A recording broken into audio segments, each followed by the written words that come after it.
బారిన పడకుండా ఉండాలంటే పోషకాల గురించి మనమంతా పెద్దగా ఆలోచించం, కానీ భవిష్యత్తులో కొన్ని రకాల అనారోగ్యాల బారిన పడకుండా ఉండాలంటే ఆహారం విషయంలో కాస్త శ్రద్ధ పెట్టడం తప్పనిసరి.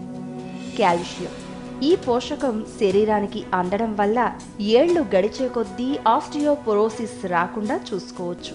దానికోసం పాలు, పాల పదార్థాలను తీసుకోవడమే కాదు, అవసరాన్ని బట్టి కాల్షియంని మాత్రల రూపంలోనూ వేసుకోవాల్సి ఉంటుంది. పాలు, పాల పదార్థాల వల్ల కొవ్వు సమస్య ఎదురవుతుందని భయపడేవారు వెన్నలేని పాలు, దాంతో చేసిన పదార్థాలు తీసుకోవచ్చు. ఇనుము చాలామంది మహిళల్లో కనిపించే సమస్య రక్తహీనత. త్వరగా అలసిపోవటం, కళ్ళు తిరగడం, ఏకాగ్రత కుదరకపోవడం వంటి లక్షణాలన్నీ రక్తహీనతకు సంకేతాలే. దీన్ని అధిగమించాలంటే ఇనుము ఎక్కువగా అందించే పదార్థాలు తినాలి.